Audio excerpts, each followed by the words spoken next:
ಯಾವ ವಿಷಯ? ನೀವು ಮಂಡು ಒಪ್ಪಂದದ ಪ್ರಮುಖರ ಕಪ್ಪವನ್ನು ಕೊಡುತ್ತಿಲ್ಲ ಯಾಕೆ? ಕಪ್ಪ? ನಾವು ನಿಮಗೆ ಕಪ್ಪ ಕೊಡಬೇಕೆ? ಕಪ್ಪ ಕೊಡಲು ನೀವೇನು ನಮ್ಮ ಒಳ ಹುಟ್ಟಿದವರೇ, ಬಂಧು ಬಳಗದವರೇ, ಇಲ್ಲ ತಾಯಾದಿಗಳೇ? ನಿಮಗೆ ಕೊಡಬೇಕು ಕಪ್ಪ.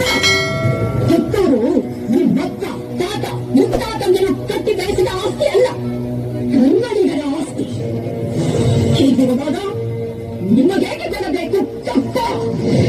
ನೀವೇನು ಕಿತ್ತೂರನ್ನು ಕಟ್ಟಿದವರೇ, ಬೆಳೆಸಿದವರೇ, ಕಿತ್ತೂರಿನ ಸುಖ ದುಃಖಗಳಲ್ಲಿ ಭಾಗಿಯಾದವರೇ, ನಿಮಗೆ ಕೊಡಬೇಕು ಕಪ್ಪ.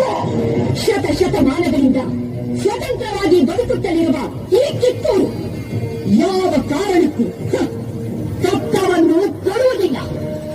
ರಾಣಿ ಸಾಹೇಬ್, ಅಂದು ಕಪ್ಪ ಕೊಡುತ್ತುವೆಂದು ಒಪ್ಪಂದ ಮಾಡಿಕೊಂಡವೇನು ನೀವೇ?